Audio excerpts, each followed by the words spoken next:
when you're sitting there trying to decide what your color scheme is going to be, what's your menu scheme, it this is going to sound stupid once again, but it finally dawned on me, near revelation style, of beer. We're a brewery. It's about the beer.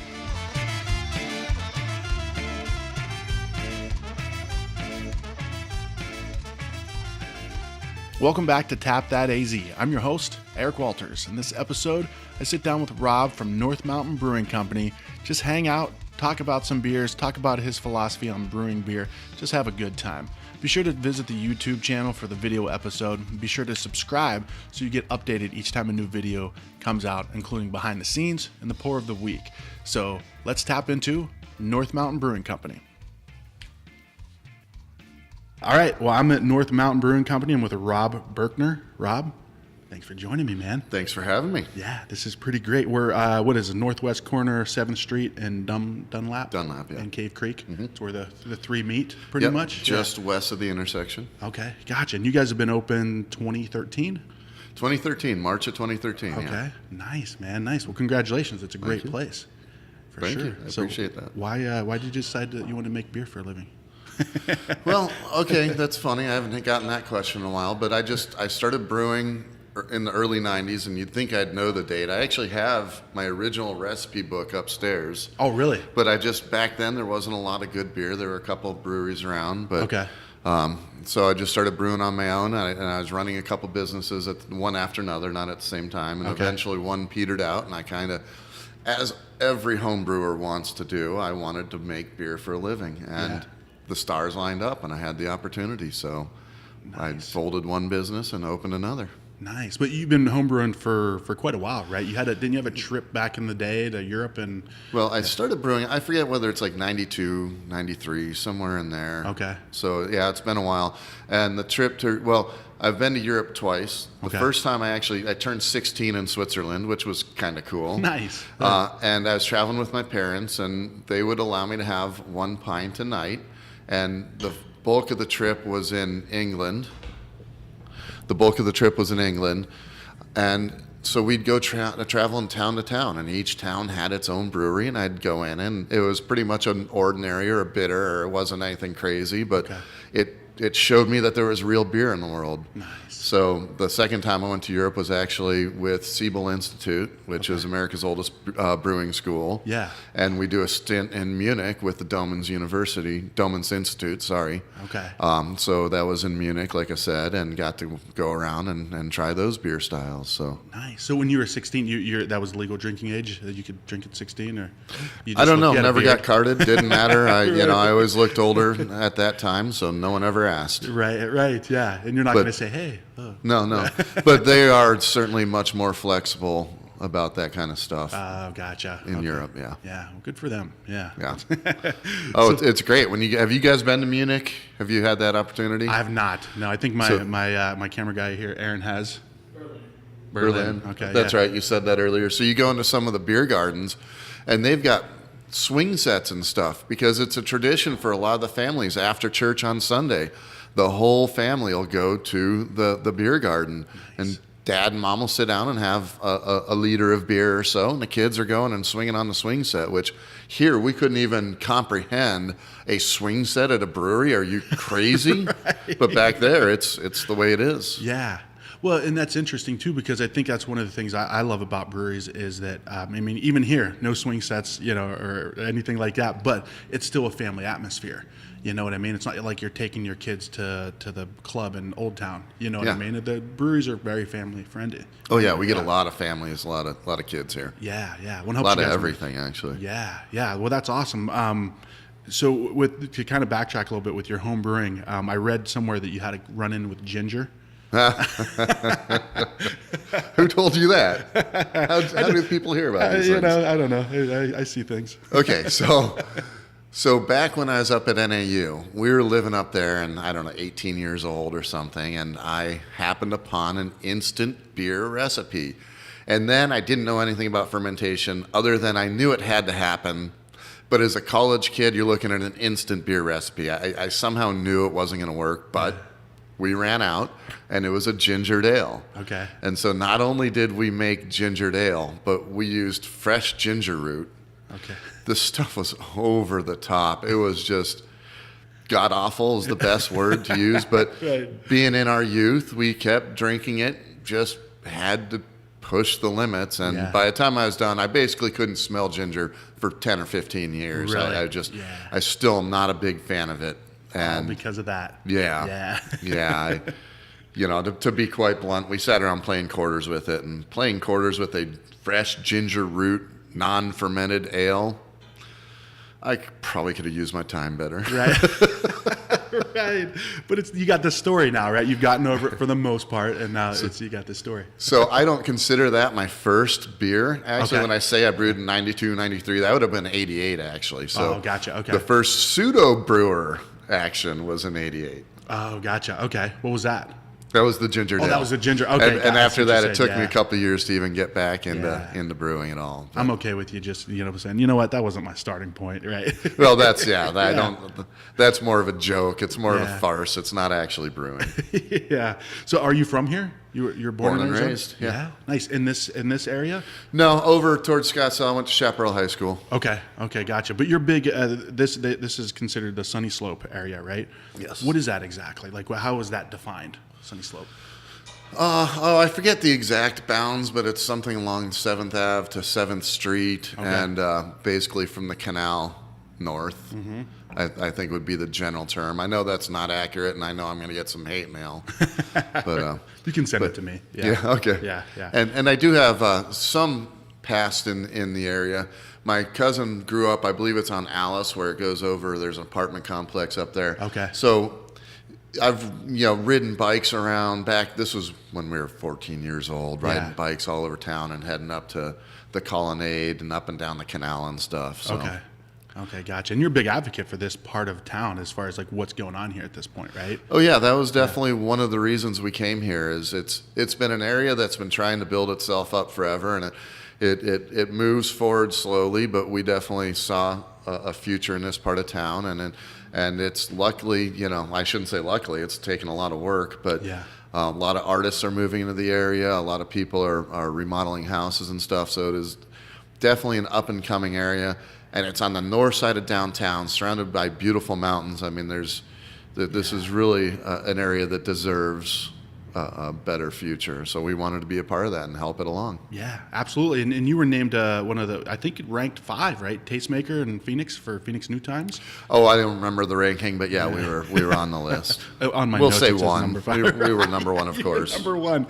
Yeah, everybody else tied for like 5th. Yeah, but that was your biggest thing though. Is like you felt that this was a really like it was like Phoenix's best kept secret. Yeah. Right here. Yeah, and- absolutely. Yeah, and so you guys have been here for over 4 years, almost 4 years now. We've been open for four and a half years. We actually bought the property at the end of October 2010. Okay, gotcha. So we've actually been here for a while, just Yeah. not open. Gotcha, and that was interesting. As with a lot of breweries, like it's never of okay, here's what we're gonna do, and then that's what happens. Right? Oh no, the city's got its own plans, and Yeah. every brewery goes through it. Every business, anyone that tries to ever build anything has to deal with similar things. And I keep hearing this.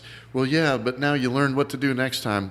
Well, yeah, but no, because next time they're going to have a whole nother bag to throw at me. So let's be honest. Right. But we got through it, and here we are. Yeah, nice. So, you guys have like the food is awesome, by the way. Like the food, and that was kind of a focus was like beer centric cuisine, right? Yeah. When it came to the food. So, what do you tell me about that? Well, it's kind of funny because when you're opening up a business, you have lots of ideas and you have to decide which one fits. And this may sound dumb, but it was a revelation as far as, so let me step back, and not only the menu, but this whole building. I basically designed the whole thing. Now, I had an architect helping me. I'm not going to sit here and say I did the whole thing. Right. But when you walk through here, I mean, the colors I picked, the windows I picked, the floor, the layout, the tables we built. I mean, so I was really involved in the whole process.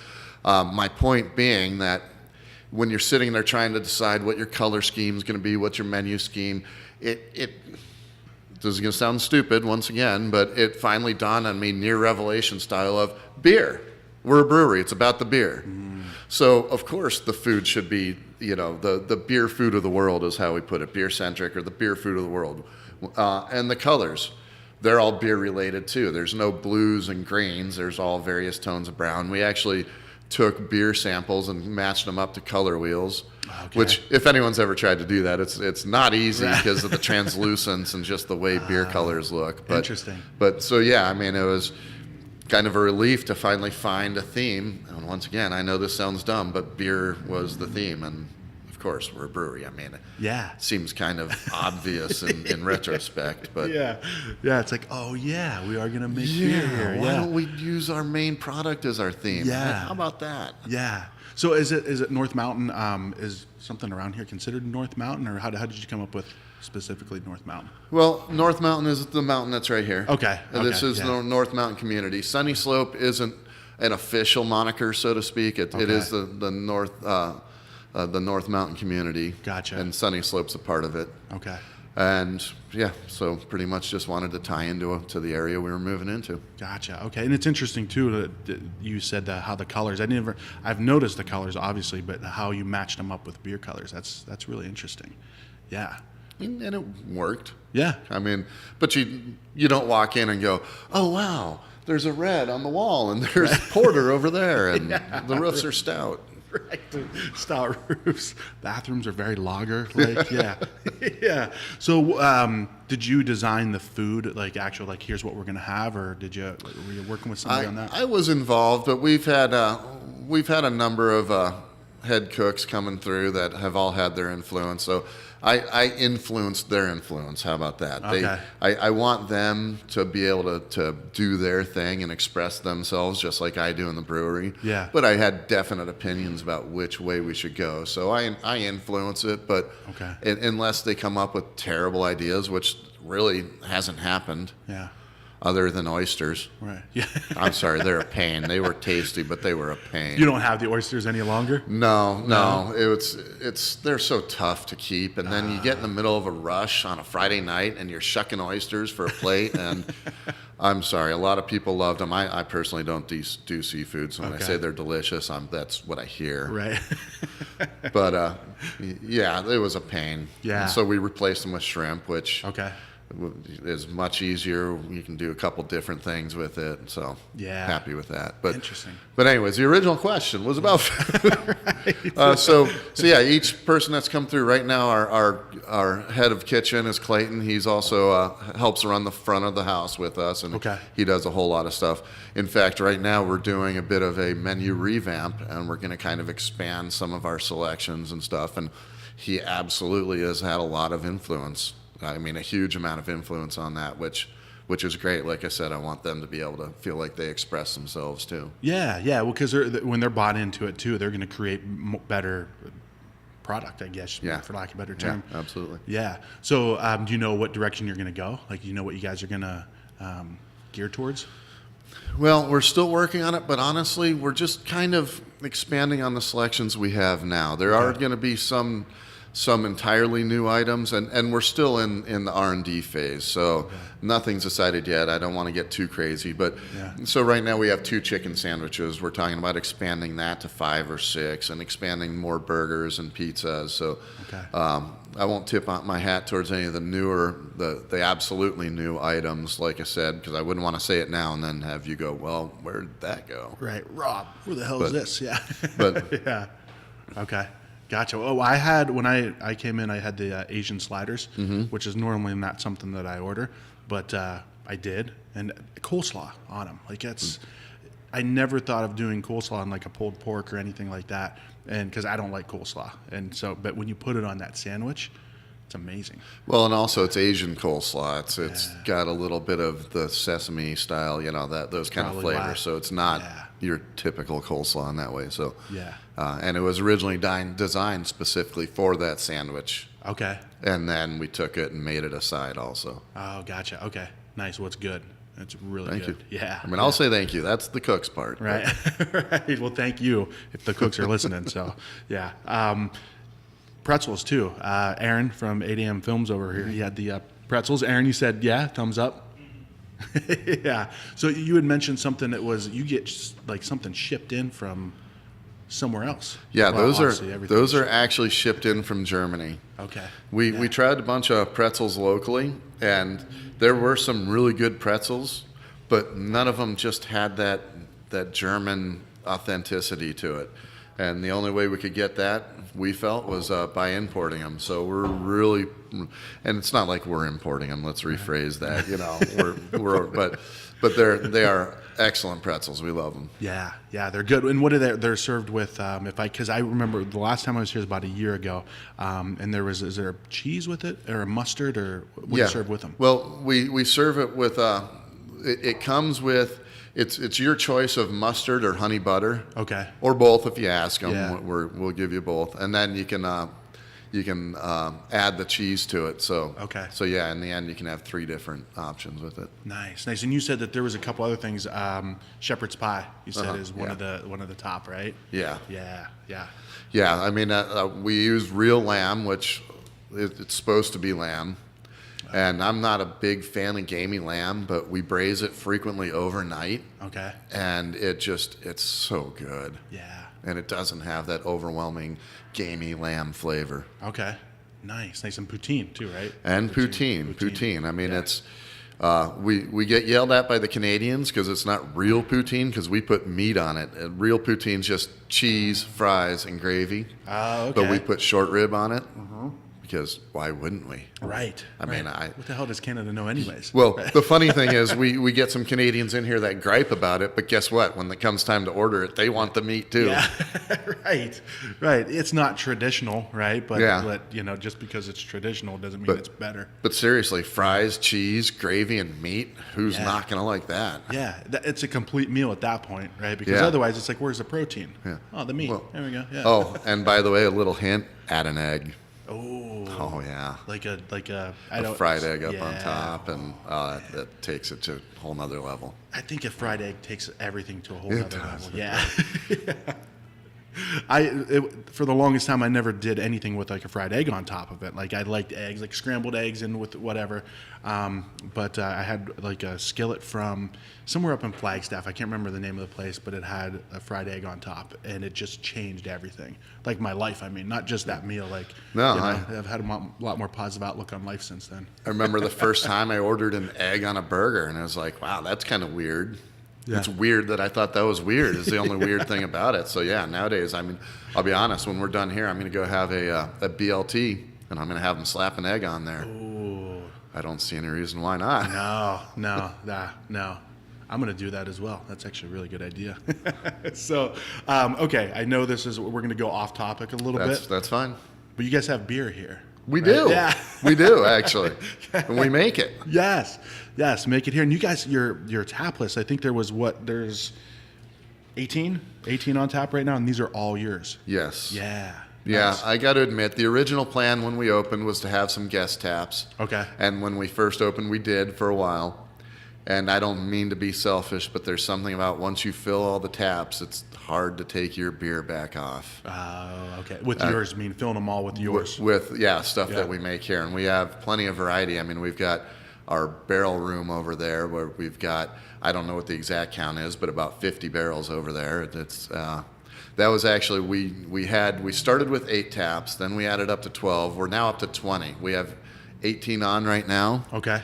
But part of that was just simply we have all this beer in barrels, and we didn't have taps to put it on.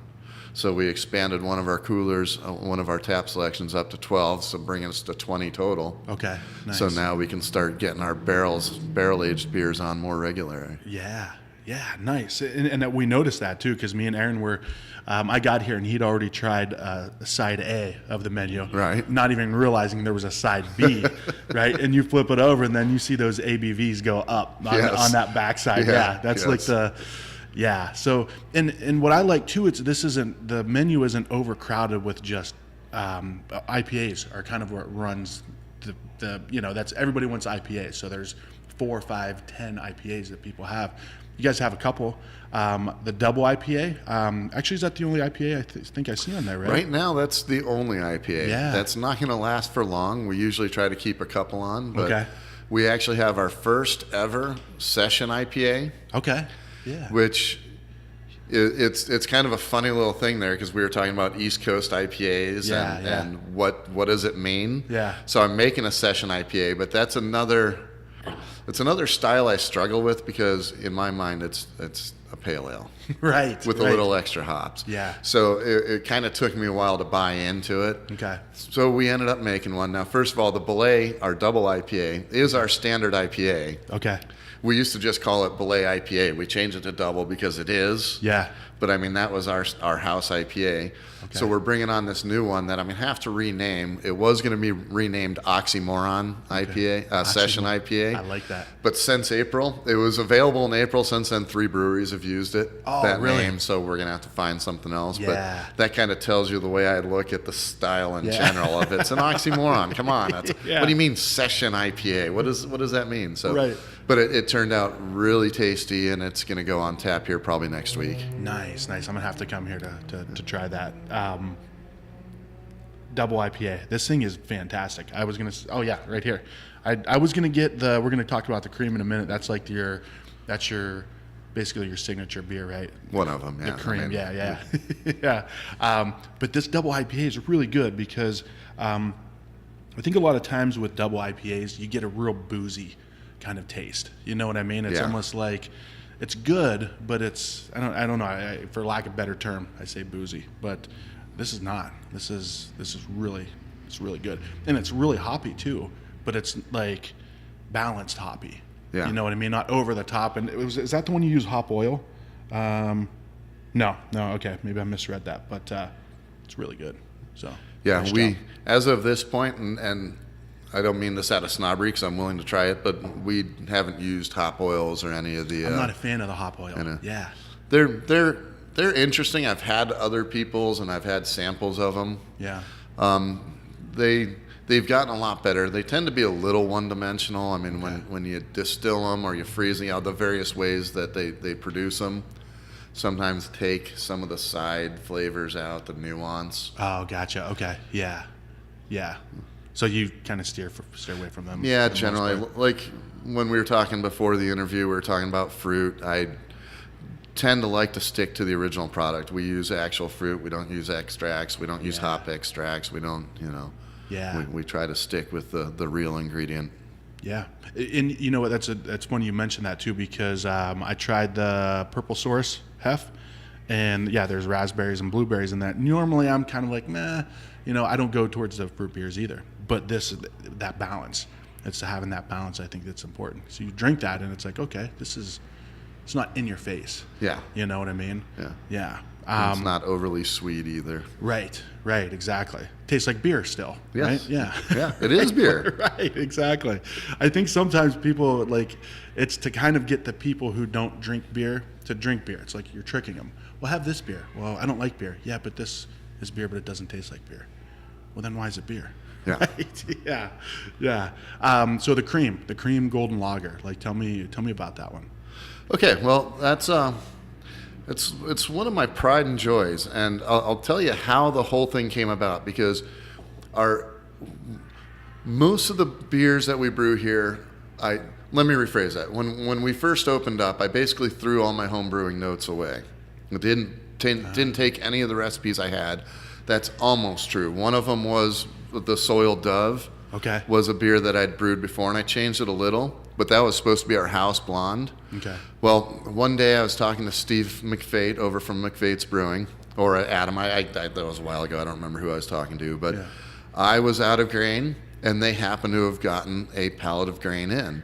Back then, they didn't have a mill, and they got everything pre-milled. Well, this whole pallet came in unmilled, so they couldn't use it. I needed it. So sight unseen, I drove over with the trailer, loaded up all their grain, bought it off them, brought it back here, really had no idea what was on it, and sat down, looked through what was in there, and I came up with the recipe for the cream. Nice. So it was really kind of a lark. It wasn't meant to be the flagship beer, so to speak.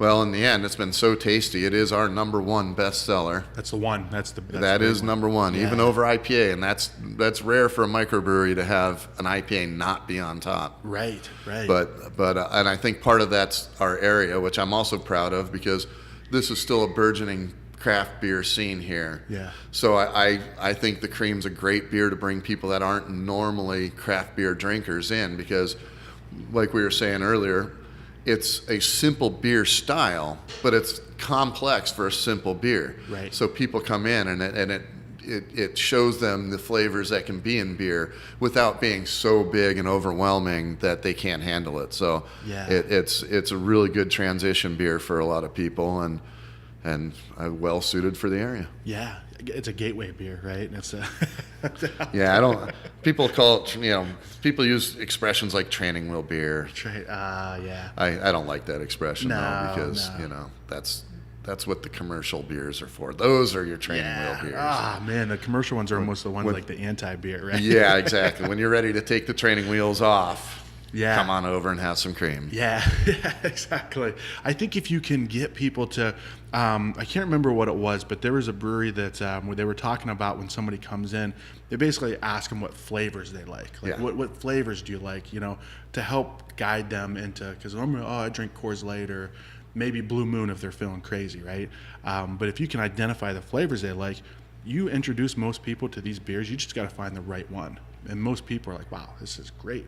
I think for my wife, the stouts and the porters, those were the big ones which kind of surprised me. That's kind of the segue beer for a lot of people. You know what I mean? Because I don't know why. Yeah, you never know how people are going to react, which is one of the things and pretty much every brewery offers a flight. Mm-hmm. If you're a first timer in here and we're talking to you, we're going to encourage you to do a flight, because people get surprised at what they'd like. I mean, one of my favorite examples would be our Pict. It's the Scottish ale. A lot of people look at it and it's kind of dark and scary looking. It's not that dark. It's really not. I'm looking at it right now. But it's a well-balanced, easily drinking, nice malty beer. It's got a hint of smoke, so it's got a good deal of flavor to it. Yeah. And that's one of those that when we give a sample to people, they're scared at first. No, just trust us and try it. Yeah. And 9 out of 10 times, whether it's the style they're looking for and they love it, but they'll try and go, yum, that's a really good beer. And it may still be a little too malty for them, and they may not order it, but... at least it kind of introduced them to that, and it's identifying those different flavor, those taste profiles for people. With the cream, real quick, backtrack. The name has special meaning too, right? It's acronym. Yeah, and I'm not going to change it despite people's requests, but it is an acronym. It's Candy, Rob, Emily, Aaron, Megan. And yes, to my daughters, that is the order. They always fight about the two E's are always fighting about which one comes first. Sorry, that's the way it is. Right. But so it's an acronym for the family. I'm the R. Okay. Candy is my wife. She's also a co-owner and helps run the place. Nice. She's the C. One of the M's is actually the girl that brought us our water. That's my daughter. That's your daughter. Yeah. Oh, okay. Gotcha. Yeah. So they all work here at various times. Yeah. Nice. It's a full-on family place. But it's the problem is it's not actually a cream ale, and it's not spelled that way. But if we added lactose to it, it would basically be spot on for a cream, so no one's disappointed. But it does create a little confusion for some people. Oh, gotcha. I thought it was. I thought it was a cream ale actually until you just told me. Oh, that's about the only difference. Throw some lactose in, and it would be. But I'm not going to touch it. Yeah. Well, when you're at that point, you're splitting hairs. It's like, yeah. It's not a cream. Was it good? Yeah. Well, shut up. Well, I know. I like that statement right there. I keep saying it. People come in and, I've had, this doesn't really fit the style. Okay, but you just ordered another one. So it must be doing something right. Right. So just let the styles, they're good to give you kind of a direction. Yeah. But in the end, do you like the beer or not? That's the real question. Nothing else matters. Yeah. IBUs, color, come on. Right. Is that really what matters? Right. No, drink the beer. Do you like it? Will you order another one? Great. Thank you. Right. It's beer. Have you seen the sign by the door? No. Okay, well, unfortunately, I don't have it memorized. But is it right below the tap list? Yeah. I took a picture of it, but I didn't read the whole thing. Yeah. But basically, you know what? I can read it. It basically says what we were just talking about.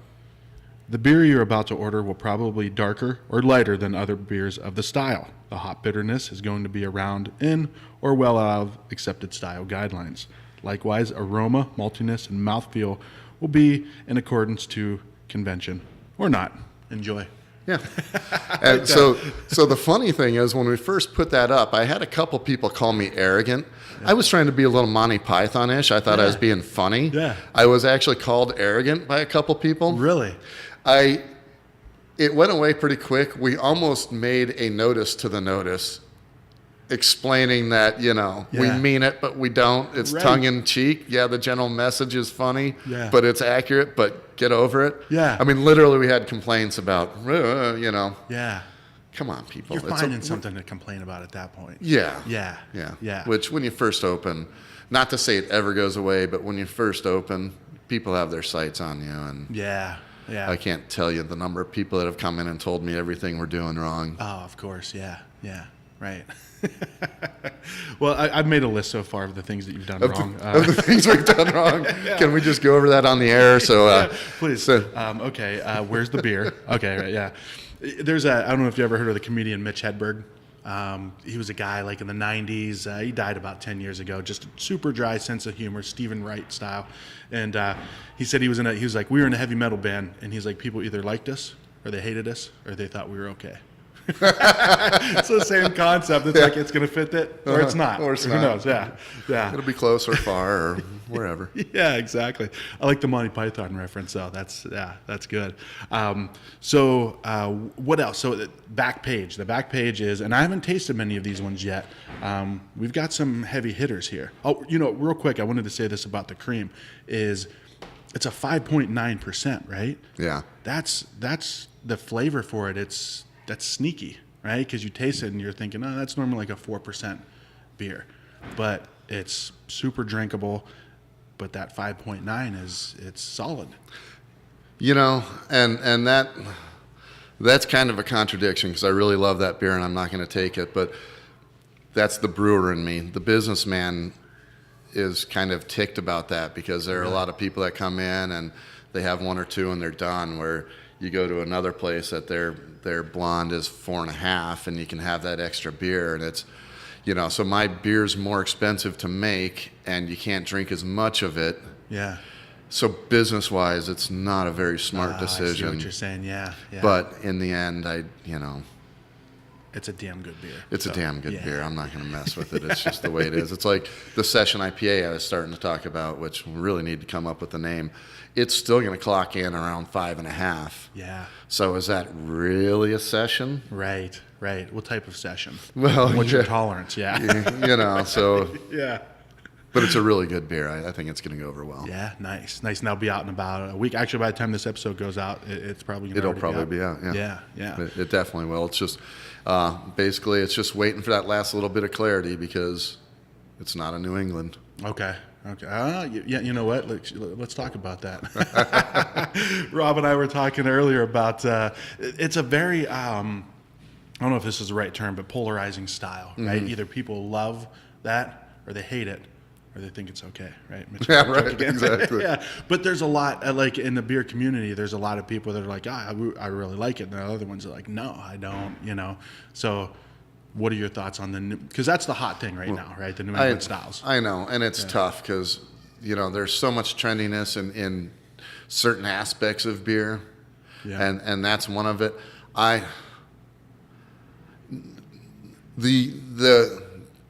The clarity of it doesn't really affect the flavor. Okay. I personally feel that it just came out of laziness on the brewer's part, or they lack time, and I see it as a marketing gimmick. I see it as a ploy. It's hard for me to take it serious, and that doesn't mean that I inherently hate East Coast IPAs because there are some excellent ones out there. Yeah.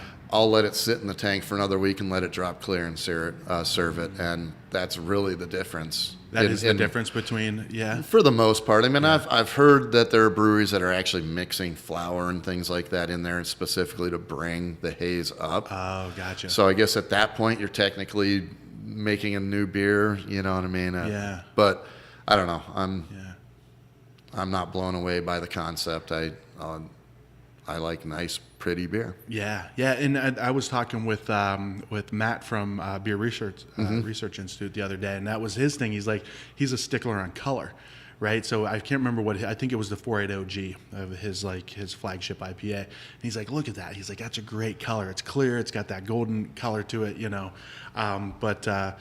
and with the Northeastern styles, they're usually a lot lower,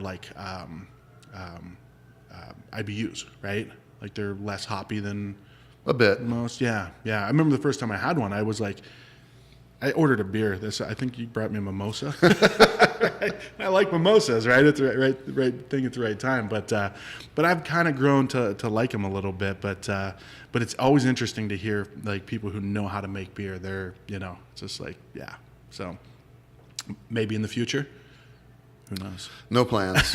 but I've said things before. I mean, things change quickly. When we first started the barrel project. Yeah. I said, I'm going to play around with barrels, but I'm never going to be really a barrel guy. Yeah. Well, now I've got a designated barrel room with almost 50 barrels in it. So nice. Obviously I've bought in. Yeah. Now we've done a couple mild sours, or lacto-based, nice soft sours, not really aggressive, no kettle sours and stuff like that.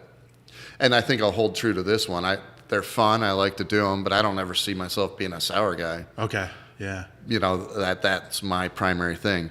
But then again, you never know. I mean, if I decide to start making more, then I'll make more. And that's honestly the beauty of being the owner and the head brewer is, I am the authority. I know a lot of people that work with, they have people above them and they get dictated to some extent of, so I get to do what I want. Yeah, that's awesome. Well, and you said too earlier, I like this, like you're like when you own a business, when I talked to Steve McFade, his thing was like, now that they got 2 locations open, like he's doing everything, not really involved with the thing that he started with, right? That brewing part of it, right? Mm-hmm. Yeah. The things that he loves and like interacting with guests as much because he likes that as well. So 2 things is, number one, you said that you make sure that you continue to be part of the brewing process, right? Yeah. You've got the head brewer, or you got the 2 guys that pretty much run things, but you still get in there and do stuff. Yeah, I try to. I've got Greg and Miguel helping out. I call myself the head brewer. Greg's the lead brewer. Yeah. And then Miguel's the assistant brewer. And I don't brew as much as I'd like, but I certainly try to stay in the brewery as much as possible.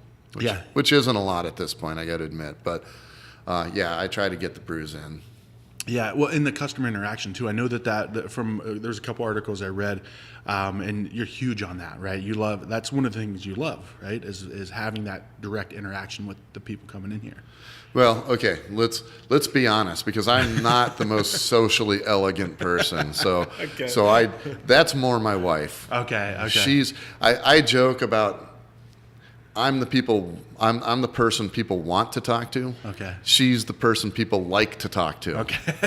Because I can be kind of, I don't want to say, I don't know, fuddy-duddy, I don't know how to say it. Yeah. But unless there's a topic, if we're talking brewing, if you're asking me questions, great, I love it, I have fun. But as far as just hanging out and talking to people, that's her thing. So the small talk. And she's great at it. Yeah. People actually like talking to her. Right. Well, what really impressed me is when you first got here, me and Aaron were sitting at the bar and we were tasting some beers, and we were all just BSing, and somebody came in and needed seated. You walked right over and got them to their tables. Like that's you could have easily said, hey, go seat these people. You know what I mean? But no, I thought that was good. It was a good move. Yeah. Just trying to keep the customer happy. I mean, as much as, just a couple minutes ago I said, I brew what I want and stuff. Well, okay, huge asterisk, because without customers, without them being happy with the product and the environment and everything, then we're nothing. Yeah. We don't exist. Right. So, Yeah. Well, that's important. That is important. Right. They come in, you treat them like assholes. Yeah. Like, what the hell are you doing here? There are businesses that make that their business model, apparently. Yeah. Okay, so now we're on page 2. We flipped this thing over, and we've got some. What do we got here? So, Aaron from 8 AM Films seemed to have emptied some of these glasses. Did you spill these, Aaron? You didn't even get this one. So a lot of these are the barrel aged, or a few of them are. Yeah, there's a few. It's a mixed bag on there. Okay. Barrel aged, a few Belgians. Anything on here specifically? So I've got 16, 13, and 11. Okay, see, I need to look. I don't know the numbers. Oh, yeah, the Devil's Gut. Is that what that's called? Satan's Gut. Satan's Gut. What number is that? 13. 13. Satan's Gut's one of those beers. We actually brewed a beer called Satan's Gut last year. This was the beer it was supposed to be, but last year at the last minute I changed it into a black IPA. I'm sorry, brown IPA. Okay. With actual roast, because that's another one of those people make black IPAs, but it's just colored and it tastes exactly like the IPA. I don't get that.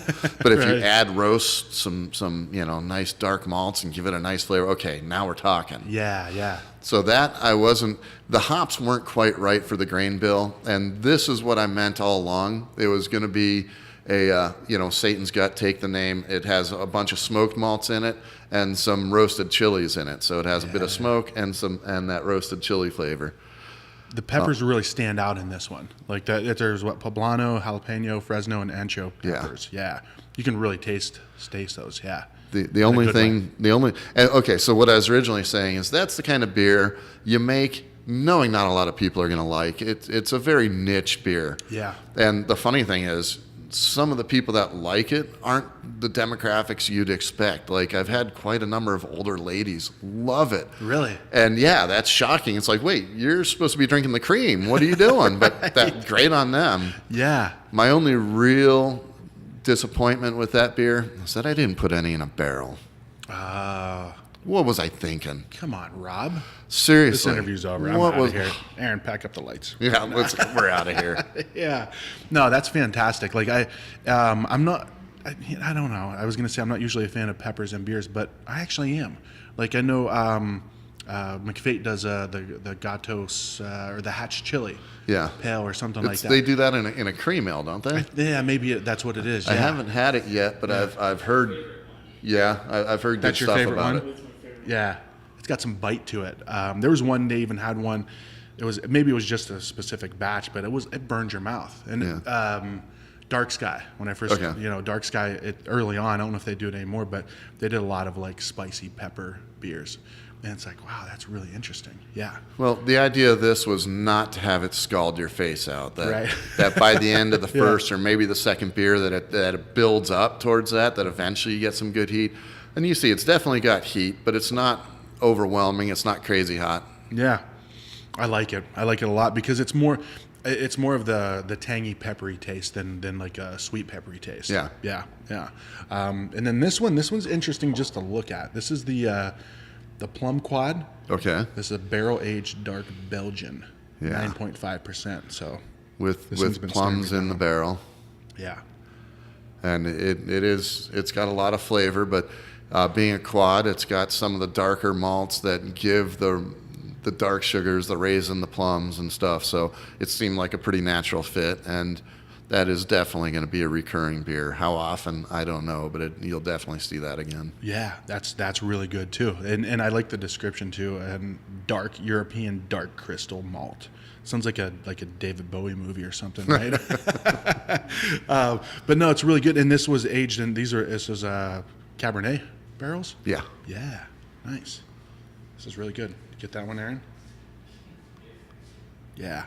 All right. What else we got here? Number 16, the Drinks. How do you say The that? Drincillion. Old Ale Barrel Aged. What is this? And actually, I believe that is not barrel aged. They put the wrong keg on because we have some of both. And without trying it, I believe that's actually non-barrel aged. It actually tastes barrel aged. Does it? Okay. It has that red wine taste to it. Okay. Yeah. Which is something that, and this is the one from Dos Cabezas Winery. Yeah. Yeah. This is, and I mean, I don't know if you want to taste it after me or not, but that's, you can definitely taste the red wine in that one. I think one of the first like wine barrel aged beers I had was Dogfish.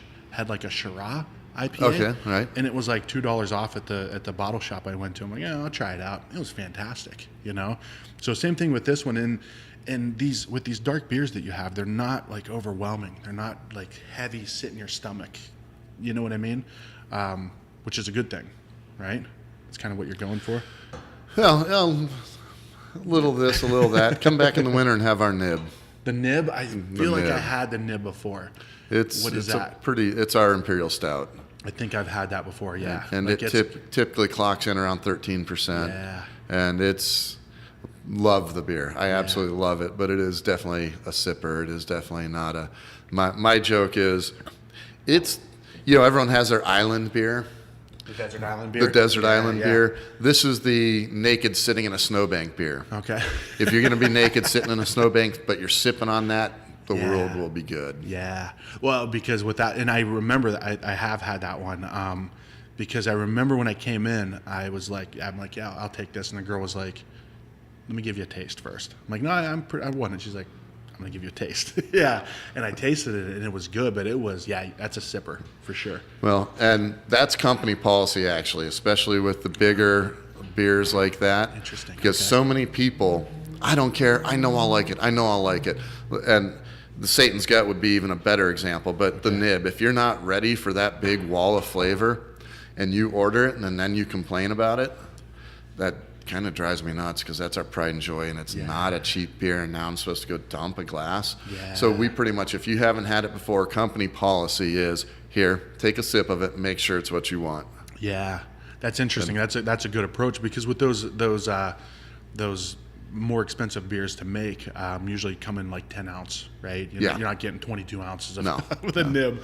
But most places are like, hey, can I taste that? And it's, they're little, it's like, this is expensive. Every little ounce of this matters. But that's good. I'd rather give away 1 ounce than pour out 10 ounces. Well, and it's for both of our interests. In the end, there are people that are like, oh, wow, okay, that thing's huge. That's not where I'm going. Yeah. So it's better for both of us, because we want you to have the beer that you're looking for. If you come in and the one beer you have is just this huge, intense Imperial Stout, and you leave here unhappy, well, who gains from that? Right.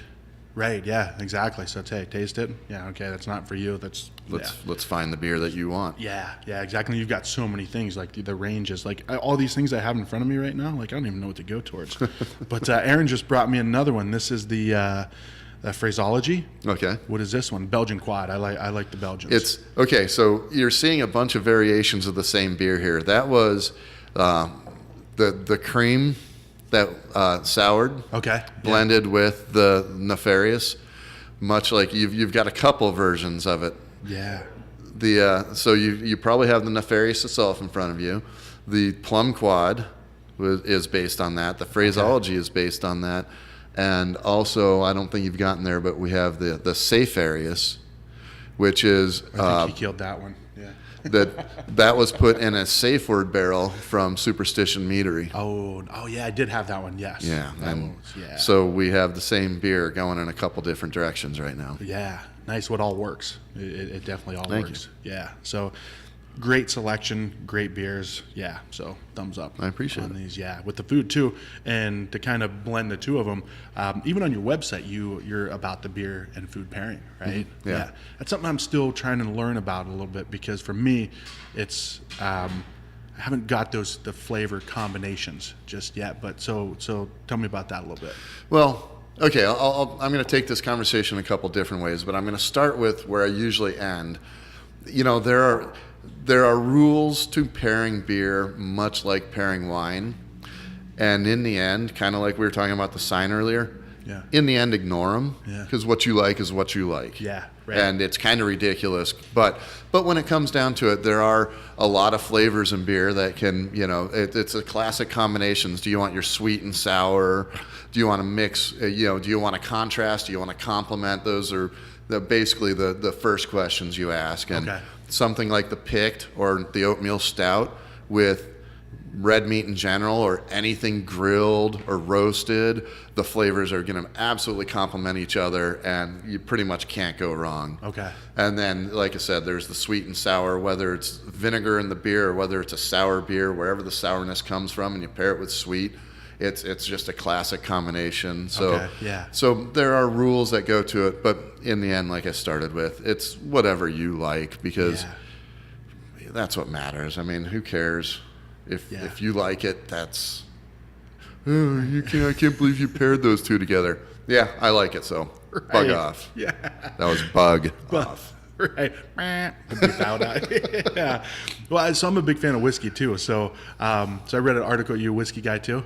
I love whiskey, bourbon. Yeah. Yeah, me too. Scotch. I'm big on Scotch, but I like bourbon too. I'll take a Scotch over. I'll take a bourbon over a Scotch any day. Okay. But I'm starting to warm up to Scotch. I mean, sometimes the peated flavor is a little too much for me, Yeah. but honestly, I almost got some Scotch barrels in the other day. And by that, I mean we've got unpeated Scotch barrels. They had both peated and unpeated. And I'm still contemplating what an unpeated Scotch is. Right. Is that not just bourbon/whiskey? I mean, I know it was from Scotland, so it's Scotch in that. But Yeah. I mean, that's interesting. But I was hoping to get some of both because peated barrels sound like a lot of fun. And then the obvious is putting the picked in it, our Scottish ale, into a Scotch barrel. So Yeah. And probably I would say with that one, probably not as a smoky, not as peaty of a Scotch with that one, right? Because the Scotch ale is already pretty. It's kind of got that smoke to it. yeah, it technically are Scottish, and it is a Scottish, not a Scotch. Okay. Which we're gonna make a Scotch ale, which of course would be a much bigger version. It's like an imperial Scottish, if you want to look at it that way. Okay. And we're gonna do that one of these days. But it actually does have a smoked malt, not peated malt. Okay. So I mean, there's that. But, Gotcha. Okay. But still, I think the peated barrel would go very well with it. The only question is whether it would actually be too strong, and you'd have to watch out to make sure that the beer didn't just get rolled over by the peated aspect of the barrel. That's true. There was Arizona Wilderness did a I think it was called the Battle Axe. It was a stout that was in a Lafrogue, which Lafrogue is like one of the peatiest like whiskeys out there. I don't know if you've had that one, but it's like wow. First time I had it, I was like, this tastes like STP filtered through like underwear. But then the more, and then you do a little research as far as here's how the suggested way to drink it: a little bit of ice, a little splash of water. But that was my whole point with this. Is I read an article and they said, headline was whiskey expert says here's how you should drink your whiskey, and his whole thing was however you like it. Yeah. Right? Who cares if it's a $700 bottle? If you like a little bit of ice in there, put a little bit of ice in there. So once again, it comes down to just that taste. Yeah, I'll be honest. I'm a bit of a heathen when it comes to drinking the spirits because I don't like to dilute them with anything. I basically drink them straight, and I like to swish them around my mouth, which a lot of people look at me like, what are you doing? But I like the full body experience. I literally swish it around, covering every inch of my mouth with it, which I know some of the people are out there cringing and wait, you've got a $300 bottle of scotch and you're swishing it? And the answer is yes. Yeah. Sorry. Absolutely. 10 times out of 10. Yeah. Yeah. So why would that be an issue? Like with the Scott, like there's a... Because heathen, I think, is the best word. It's like uncouth. It's, seriously? What do you drink beer from a straw? It's just not right. You just don't do that. And no, I don't drink beer from a straw, but I do swish my whiskey. Right. Sorry. Well, it's interesting you say that because that's what I like too. I like the whiskeys that you drink them and it like coats your mouth. Like your mouth it's like, it's not heat, but it's just that like a little bit of a burn. Yeah. But a good burn. Yeah. So I'm with you on that one. We got Lagavulin is one of my favorites that it's got some kick to it. Yeah. So what's next? What's next for you guys? Like you've got all these good things. You got 50 barrels in this room. Got some barrel age going. What's where do you see this? Beer style wise, or just as a company? Just as a company. As a company, well, we still have room for more fermenters. So really just keeping on the current course for the most part. Okay. I mean, we just added 2 more 20-barrel fermenters, which involved a lot of work because we rebuilt our whole glycol system to help accommodate it. Okay. When I originally built it, I did it out of regular PVC, which is not meant to hold 29-degree liquid. Okay. So it gets brittle. Okay. A lot of breweries have gotten away with it for decades, but I didn't want to take that chance. So we kind of had to stop brewing for a while, rebuild everything. So now we're back to where we're going to get these 2 20-barrel fermenters hooked up, and that'll let us expand. That's another 40 barrels. That's a lot of capacity for us. And when I was looking around, it's funny because I thought, I might be able to get 4 fermenters over in this corner. Yeah. In the end, now that the 2 are there and I'm planning it out, I think we can get a total of 9, so 7 more. The big problem is we'll have to figure out a new place to store our grain. Okay. But so we're looking pretty good as far as beer production and being able to continue to expand for the foreseeable future. Nice. And beyond that, I mean, every brewery has ideas, but we'll talk plans when we get there, because who knows Right. what's going to happen. Yeah. Yeah. Do you guys are you on tap across the valley? Yeah. Yeah. Okay. Yeah, we don't have a lot of excess production at this point. It'll definitely jump up with these new fermenters. Okay. We're generally rotating in and out of a number of places, and that's the one thing is, as everybody who's probably listening to this knows, rotating taps are the name of the game at this point. So we get in and out of pretty much all the main places, and Okay.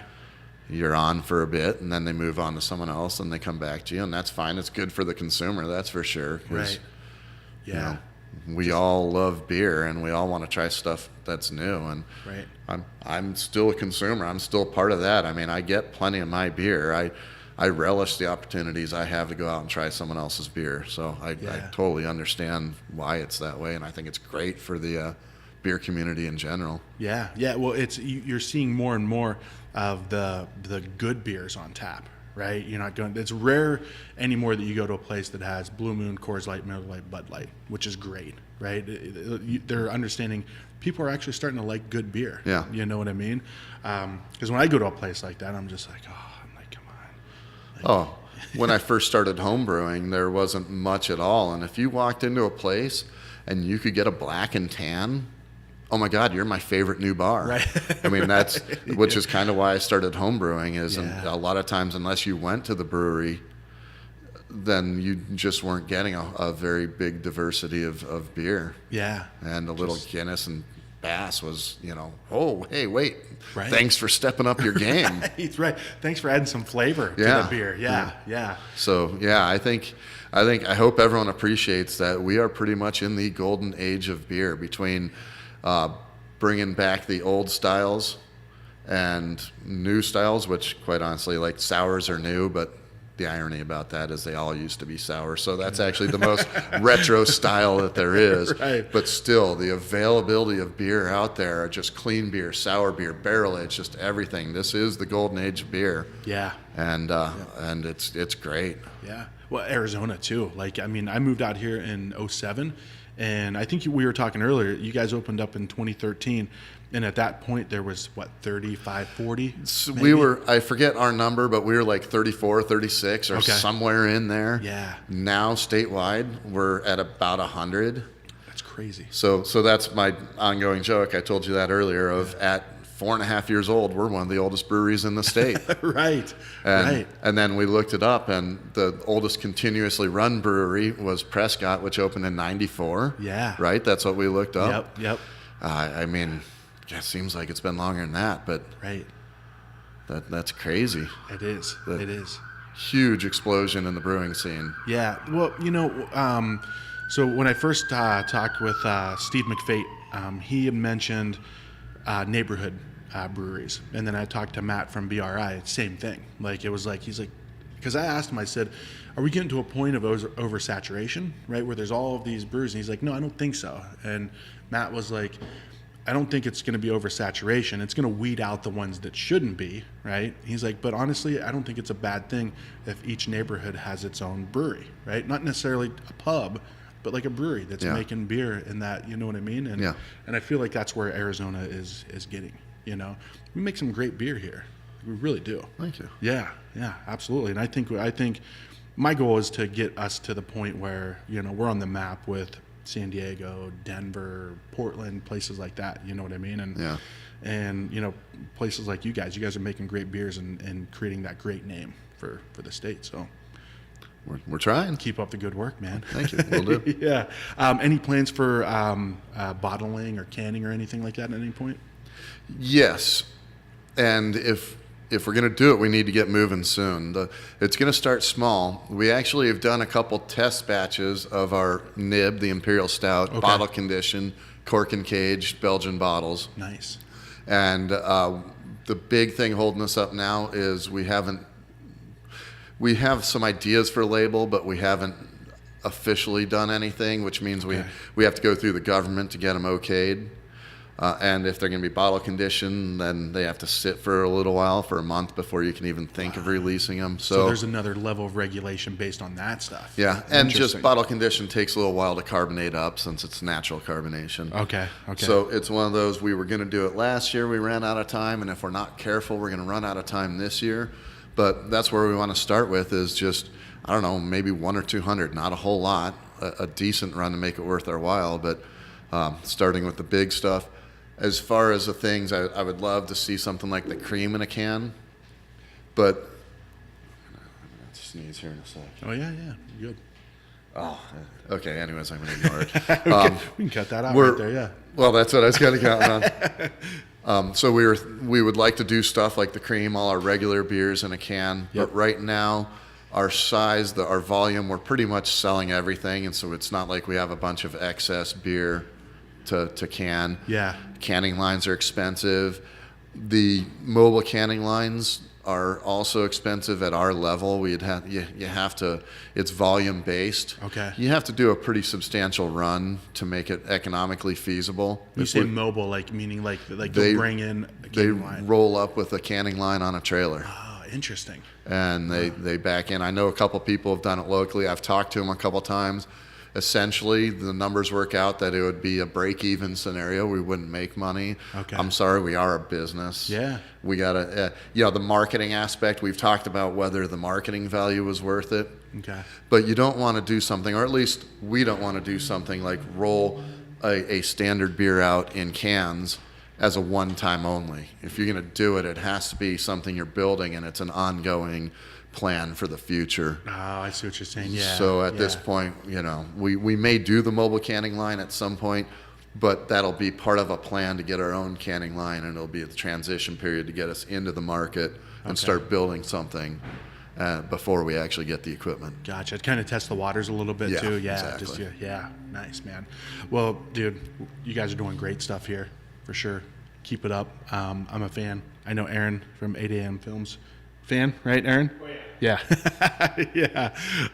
He was a little disappointed. He wanted to try the sourpuss. He's a big fan of the sour. So next time he's going to have to make another trip up here to get the sourpuss. So.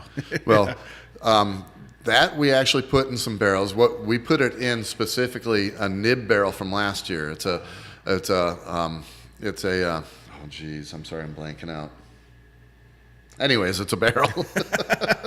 It's in a barrel. It's in a wooden barrel. Yeah. But it was the nib came out of it, and we put that in specifically because we are so happy with the sourness that we got out of it, because it's a little softer, a little smoother. Yeah. So we put it in a couple barrels basically to inoculate the barrels so that we can use it for other beers in the future. Yeah. And we've even tried souring a little bit of nib. Nibbing some sour. It's nibbing some sour. It's kind of funny because we just went out, and after we transferred out of the barrels, there's always a little bit left. Yeah. So we collected that. We put it in a 3-gallon carboy. Okay. And we added a 5-gallon test tube, a tube from White Labs of their mixed culture. Nothing happened, which is mind-blowing. They swear it was a brand new culture. We have our own little lab here, but we didn't plate any to make sure it was viable and stuff. Just kind of trusted it. Yeah. Yeah. But it was a brand new fresh. It should have been fine. It did basically nothing. Now, we haven't sampled the beer, but there's no pellicle, there's no growth, there's no bubbling. I mean, there's no visible action going on. So then we took some of the sourpuss, which we know was soured, with lacto. Yeah. Put that in there. Once again, we haven't tried it, but there's no signs of life. So sorry if I'm just rambling, but anyways, this is good. We've even tried souring a little nib, I wouldn't want it aggressively sour. That's Yeah. why I was excited about the Old Sourpuss. Yeah. Because it is a nice, soft, mellow sourness, and it would add complexity to the nib. Okay. The nib's so strongly flavored, it wouldn't be the dominant flavor, actually. Yeah. It would be another player. It'd just add a bit of Interesting. complexity. Yeah. So who knows, people, maybe one of these days you'll see a mildly soured nib coming out. Yeah. Interesting. And sometimes with those types of beers, it's just kind of like, I don't know. And then next thing you know, everyone's like, you got more? Right? Yeah. Yeah. Those things catch on. Dude, thanks for doing this. This has been awesome. No problem. I really appreciate you coming. Yeah, for sure. So you guys can come here, basically northwest corner of 7th Street and Dunlap, also Cave Creek, the three corners, as I call it. I coined that phrase 13 seconds ago, pretty much. NorthMountainBrewing.com. And then Instagram, you guys are NMT Brew. And then Facebook page, too. Yep. You guys do Twitter, too? Yep. Yeah, okay. So everywhere. At NMT Brew. At NMT Brew. Okay, awesome. Well, guys, come here, drink the beer. I definitely recommend the double IPA. That was my favorite. I'm an IPA guy, so this double IPA was really good. And then those Asian sliders. And then Aaron backs up the pretzels. So. Well, and by the time this comes out, our Bearded Dragon should be back. That's our brown IPA. Ooh, interesting. And that's another really popular one. Okay. So we will get back. I know we only have one IPA on right now, but by the time this comes out, we'll be back up to 2 or 3. Yeah. Awesome. Well, and Belgians too. Like we talked about the Belgian style beers. Not a lot of people are brewing these. You love the Belgian styles, and I love that you make them because I'm a big fan. All right. Good deal. So, all right, buddy. Thanks, man. All right. Thank you. Yeah.